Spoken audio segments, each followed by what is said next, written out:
Eu acho que passa por aí. Nós não podemos querer um campeonato mais forte e ter melhores atletas e melhor competição se nós continuarmos a ter uma árvore com uma ramagem verde, ou a tentar que ela seja verde e andarmos a pintar a ramagem de verde, mas o tronco já estiver podre. Das 8 da manhã até a hora que for preciso. We are very eager to learn. A organização desportiva precisa de pessoas que tenham disponibilidade para fazerem as coisas acontecerem. We have to share experience to facilitate. That's my vision for the future. Olá João, muito obrigado pelo teu tempo e por estares aqui connosco.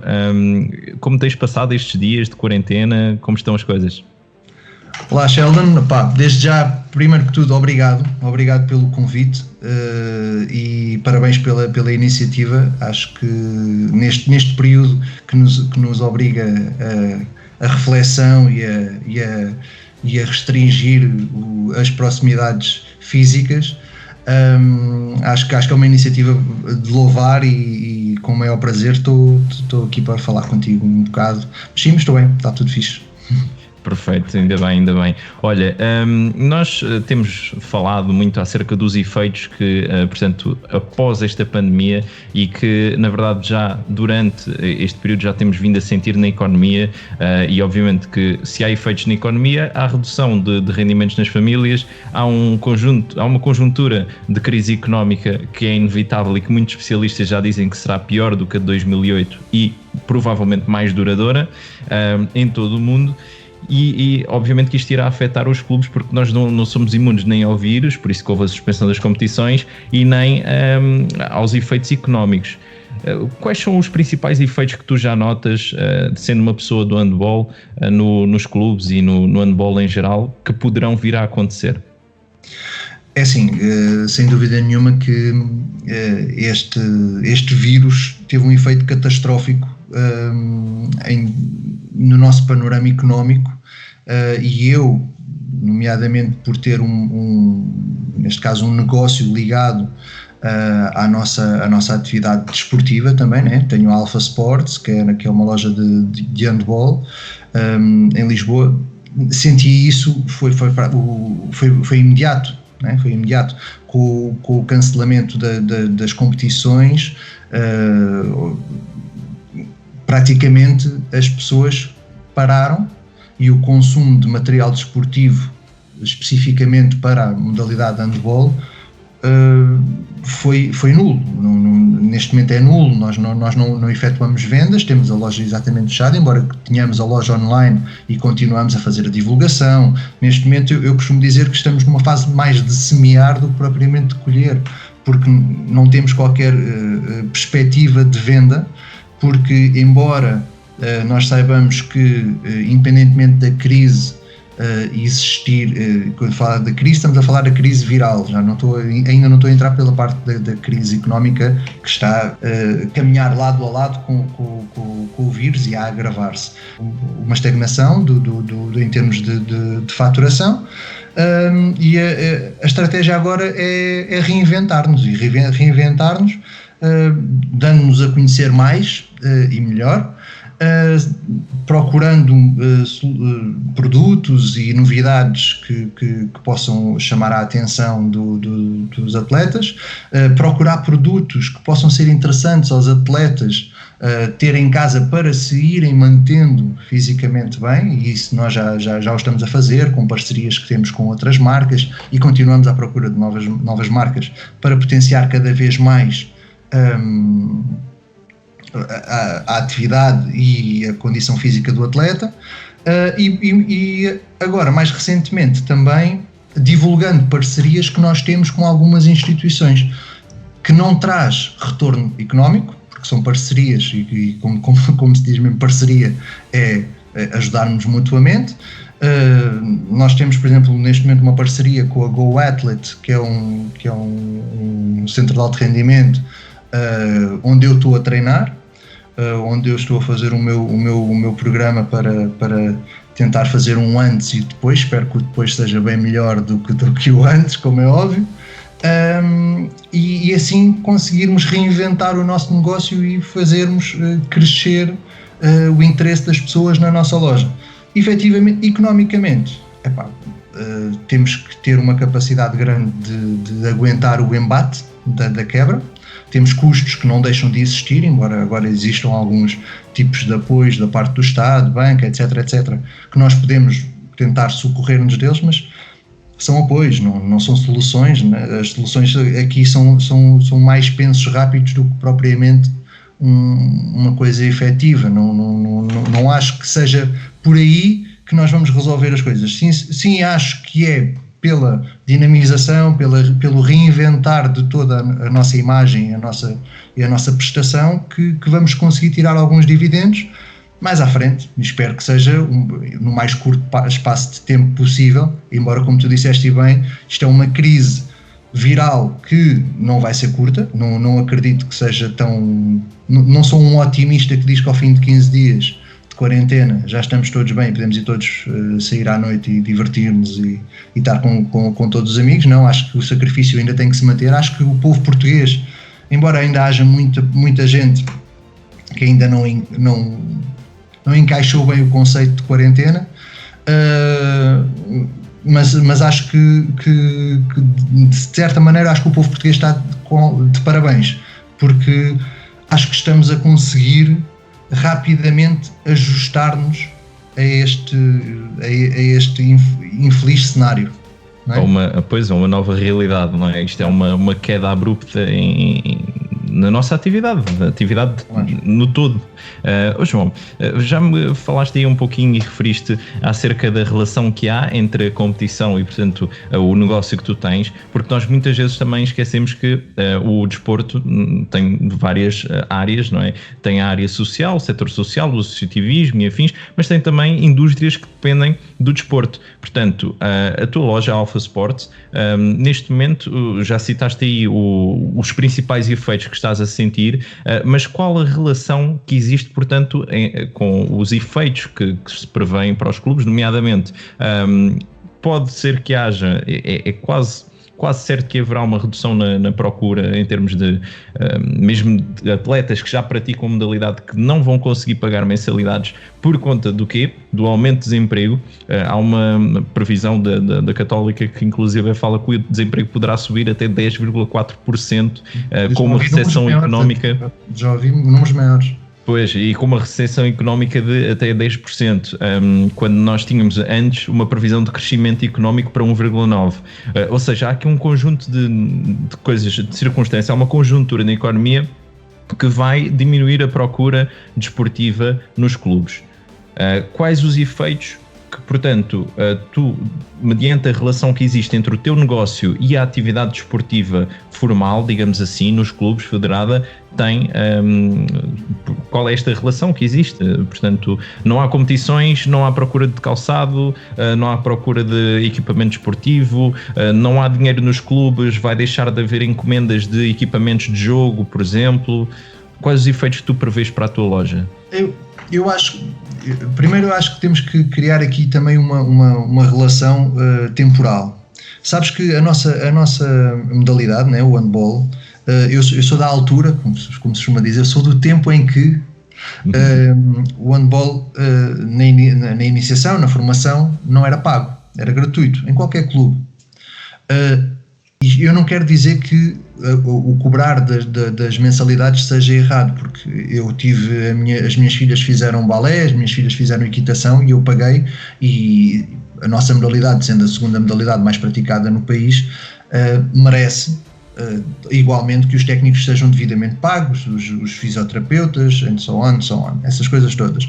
Agora, eu acho que é importante que, já que nós chegamos a esta situação e já está assimilado pelos pais que existe uma mensalidade para os filhos poderem praticar uma modalidade, acho que nós devemos parar para pensar e dizer uma coisa que é, primeiro, o que é que nós oferecemos?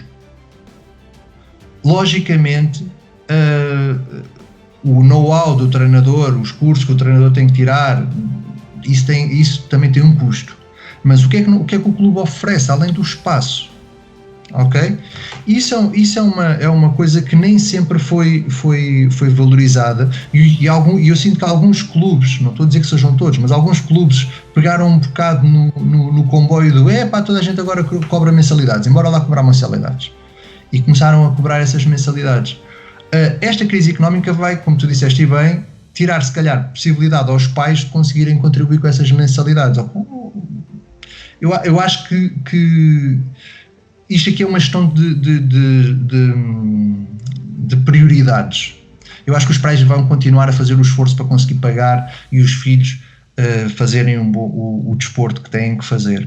Agora, resta saber é que se os pais não vão ser mais exigentes. Eu acho que sim, e devem não ser. Não, infelizmente, vamos ser por uma razão grave. Acho que deveriam ser antes. Eu acho que em termos de, obviamente, eu não acho que vai haver uma redução de praticantes, não acredito nisso, até muito pelo contrário, pelo brilhante trabalho que a nossa seleção fez e tem vindo a fazer.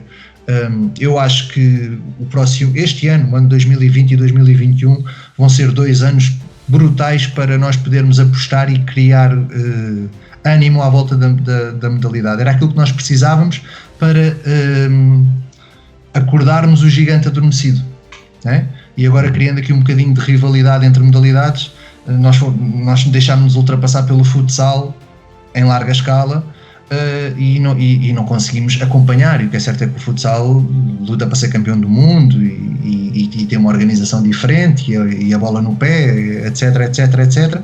Mas nós éramos a modalidade que mais praticantes tinha, ou a segunda modalidade que mais praticantes tinha. Nós tínhamos as coisas bem organizadas. Com as crises que existiram ou não, nós fomos sempre trilhando o nosso caminho. Eu acho que é por aí que nós temos que fazer. Temos que criar melhores condições, principalmente a nível estrutural, para que as competições sejam mais atraentes, a que os praticantes e os jovens praticantes continuem a querer estar e os pais continuem a sentir a necessidade de fazer o esforço para que os filhos pratiquem. Pronto. Perfeito. Em relação ao meu negócio, obviamente que a capacidade financeira, se houver perda, aumento do desemprego e a crise económica como nós adivinhamos, eu acredito que vá sentir, sem dúvida. E se calhar os equipamentos que eram para ser trocados este ano só vão ser trocados daqui a 2 anos. Temos que lutar, temos que nos reinventar, sem dúvida. Acho que a palavra neste momento de superação desta crise é vamos nos reinventar. Perfeito, sim, deve ser o mote com que olhemos o futuro. João, tu és gestor e quais, na tua opinião, que devem ser as melhores práticas, não é, a adotar num contexto que já descrevemos aqui tão subejamente? Portanto, quais as práticas que um clube deve adotar? Deve readequar a sua oferta? Já referiste aí a questão da qualidade da oferta, melhorar, porque não é só cobrar, mas também é oferecer um serviço de fato, oferecer um serviço com valor, e o valor é o valor que as pessoas, os consumidores, no caso os pais e os atletas, beneficiam e que conseguem também percebê-lo, não é? Porque tem que ser comunicado esse valor. Agora, enquanto gestor, quais as melhores práticas que podem haver? Portanto, esse aumento da qualidade, uma redução de custos, uma readequação da oferta desportiva no sentido de deixar-se de ir a competições formais e organizar-se uma outra forma, um outro modelo desportivo. O que é que tu achas dessa questão?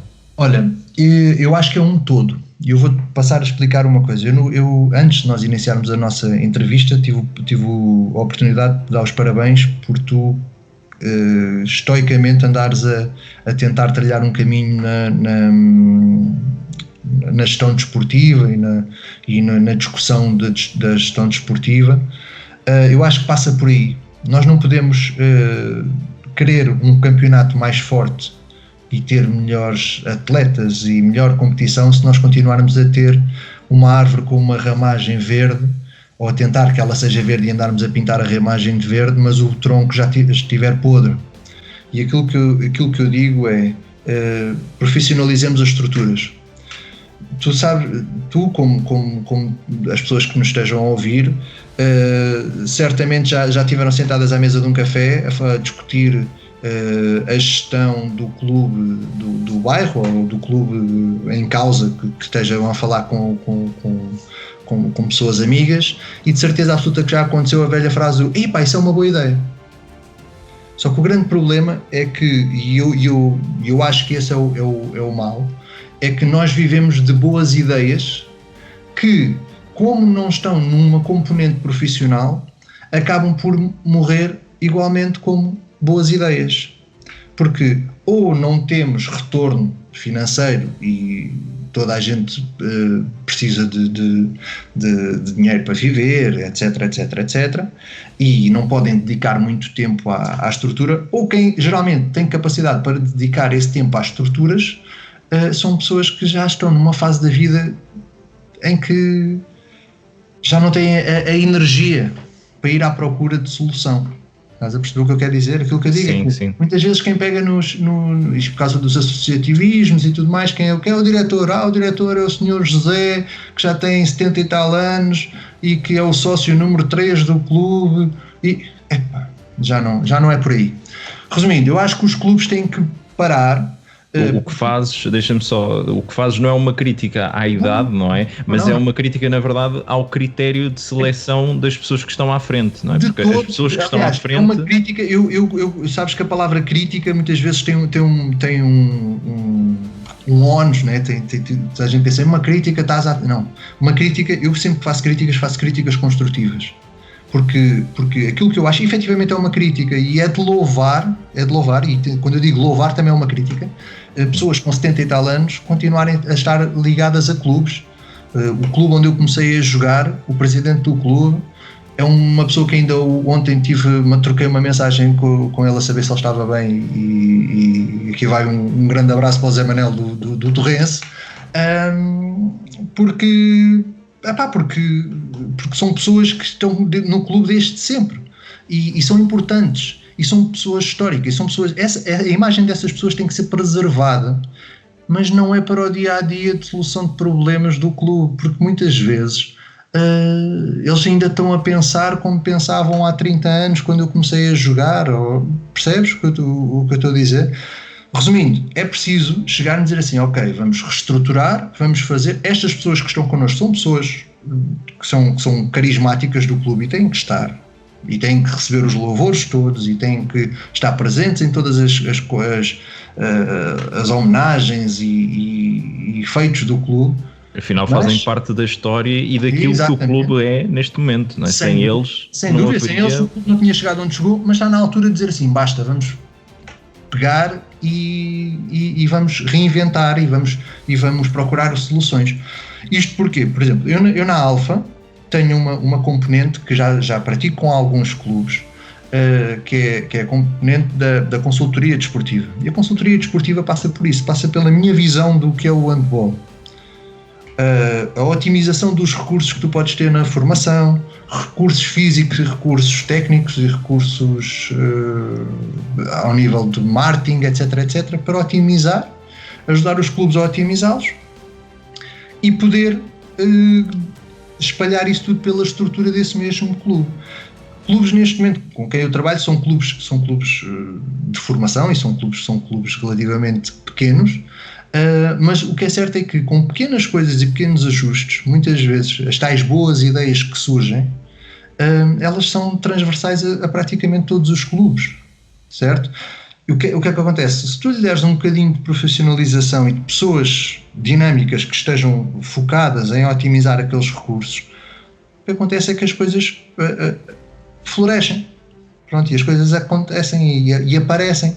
Resumindo, é importante que nesta altura em que os recursos financeiros se calhar não vão ser os ideais e se calhar não vamos ter os apoios que a Câmara prometeu e se calhar não vai aparecer aquele patrocínio da empresa X porque a empresa teve que pegar nesse patrocínio e pagar aos funcionários que não produziram durante 2 ou 3 meses, e se calhar vamos ter que reinventar isso tudo.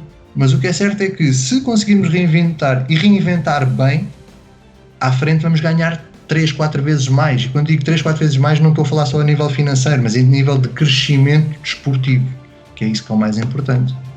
Portanto, também podemos encarar este momento como uma grande oportunidade para reanalisar, não é, aquilo que nós estamos a oferecer e a forma como nós estamos a estruturar os nossos organismos. Todas as crises são isso mesmo, são oportunidades para tu cresceres, né? Tu tens um exemplo como é a Alemanha, né? Conseguiu-se reerguer depois de 2 guerras. Exato, e é preciso uma liderança forte, não só a nível nacional, mas uma liderança forte também em cada organismo, não é? Portanto, João, tu és uma pessoa do handball, toda a gente lembra-se muito bem do teu grande percurso, um percurso muito bem sucedido no handball ao mais alto nível em Portugal e depois também na Alemanha, e diz-me uma coisa.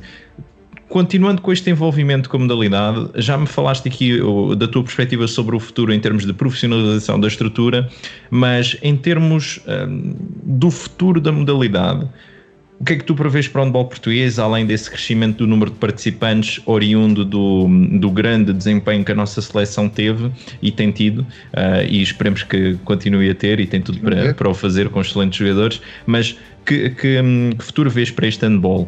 Além do crescimento do número de praticantes? Eu acho que estamos numa fase chave. Eu acho que, como tudo na vida, existem ciclos. E eu acho que nós estamos a fechar ciclo, nós estamos no início de um ciclo que já fechou aqui atrás. Nós demorámos muito tempo a perceber que o que tínhamos dentro de portas era mais do que suficiente para fazermos o nosso trabalho e bem. Eu acho, e atenção, eu tive o prazer de jogar com jogadores fantásticos estrangeiros. Podia te enumerar Eduardo Medvedev, que para mim sempre foi um ídolo, o Filipe Cruz também, mas aí já na vertente português, angolano-português, mas Yuri Kostetsky, Konstantin Dolgov,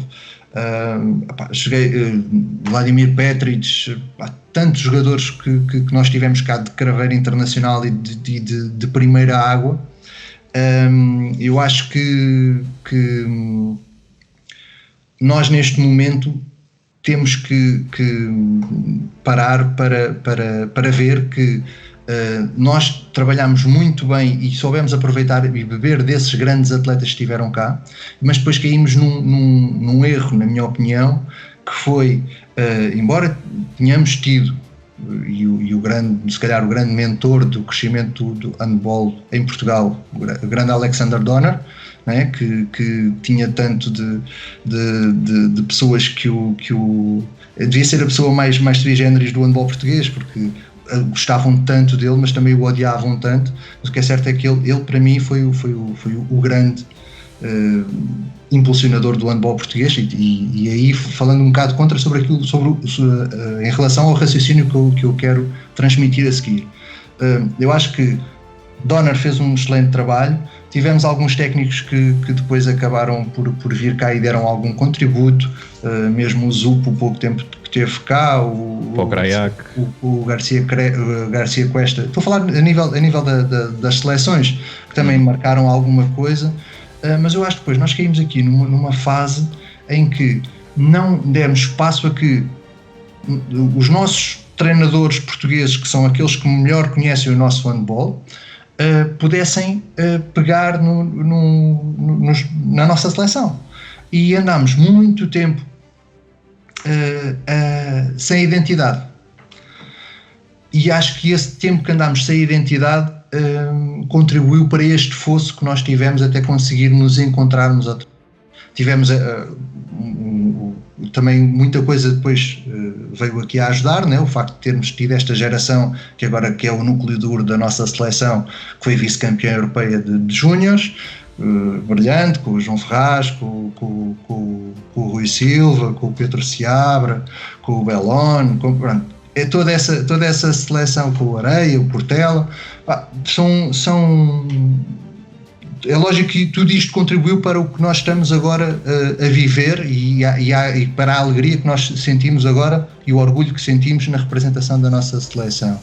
Mas O que é certo é que outros anos também houve igualmente jogadores valorosos e jogadores que tinham esse valor, só que o tumulto que havia e a turbulência que houve de hoje era A, amanhã já não era A, era B, não havia um caminho delineado e não se acreditou, e não se deu principalmente espaço a que técnicos como o Paulo Pereira, mas se calhar outros técnicos também tinham capacidade para pegar na nossa seleção e conseguir fazer um bom trabalho nessa altura, e não se fez isso, e isso fez com que nós andássemos neste vai e vem de bons e maus resultados. Felizmente agora estagnámos e parámos, e bem, né? Tivemos este resultado fantástico no Europeu, e agora vamos tentar fazer a qualificação para os Jogos Olímpicos, é uma coisa inédita. E passa por isso, passa por nós valorizarmos, estruturarmos cada vez melhor os nossos clubes, as nossas associações. É uma lacuna enorme que existe, que é entre o clube e a federação. Neste momento, o único canal que existe é a inscrição dos jogadores. As associações são meros organismos que não têm vida praticamente, a não ser burocrática. Pronto, e era importante que voltássemos a limar isso tudo, voltássemos a reanimar e a ter um campeonato inter-associações bastante forte, como era antigamente o Sport Buffy, continuar e reinventarmos, pegando nos bons exemplos do passado, reinventarmos novamente, lá está a palavra ícone para agora, voltarmos a criar aqui uma chave de sucesso que pudesse fazer com que a nossa modalidade voltasse a ganhar vida. E em relação ao número de atletas que poderão ser mais, poderão ser menos, eu acredito que se soubermos tocar os instrumentos certos e aproveitar a imagem dos nossos jogadores, hoje em dia temos uma coisa fantástica que não tínhamos antigamente, que são as redes sociais, e os meios de comunicação social são mais e melhores. O próprio atleta hoje em dia é quase um meio de comunicação social, né? Atendendo às redes sociais que tem, acaba por ele próprio dar as suas próprias notícias, praticamente. Se isso for bem canalizado, eu acredito que isso possa trazer mais atletas e refletir-se no número maior de atletas. Mas, mais importante do que isso, é conseguir criar interesse da parte das organizações, e agora estou a falar na parte do marketing, na parte dos apoios de patrocínios, de ser interessante para uma empresa. Eu tenho esse exemplo. Eu, ano passado, na parte da consultoria desportiva, tive reuniões com algumas empresas para arranjar patrocínios para os próprios clubes com quem eu trabalhava, em que a primeira coisa e a primeira abordagem que diziam era não temos dinheiro. A questão aqui não é... A questão aqui é que as empresas veem o patrocínio como o pegar e deitar o dinheiro fora. Temos que conseguir mostrar... Vem como uma doação, não é? Há uma prestação de serviços, há um retorno. O retorno tem que existir. Não é o retorno como havia antigamente, em que passava-se uma fatura de 10, mas eles davam 20, ou ao contrário, passava-se uma fatura de 20, eles davam 10, porque isso já não existe, ok? Esse tempo já passou, ok, mas hoje em dia, como dissemos, e com as redes sociais existentes, etc., as próprias instituições já têm as suas redes sociais, muitas delas até já têm as suas próprias televisões, né? É um canal da net, não interessa, é visibilidade local, e isso pode ser canalizado e pode ser materializado em interesse para uma empresa apoiar esses clubes. Esse é o caminho, lá está, reinventar, procurar e mostrar a oportunidade para, se conseguirmos criar uma árvore forte, lá está o tronco com vida, eu acredito que em vez de termos só ramagem verde, provavelmente vamos ter alguns frutos. Pronto, e é esse o caminho, acho que é principalmente isso. Perfeito. João, olha, muito obrigado pela tua colaboração, pelo teu tempo, pois fica aqui a tua mensagem essencial resumida nesta palavra. Temos de aproveitar esta crise para nos reinventarmos. Reinventar é a palavra de ordem. Mas para já ficarmos em casa. ok? Para já. Sempre. Para já. Ah. Mas de casa dá para fazer muita coisa, não é? Como tens feito. Nunca parar. Está certo. Muito obrigado, João. Obrigado. Mantém-te saudável e isto é gestão. Das 8 da manhã até a hora que for preciso. We are very eager to learn. A organização desportiva precisa de pessoas que tenham disponibilidade para fazer as coisas acontecerem. We have to share experience to facilitate. That's my vision for the future.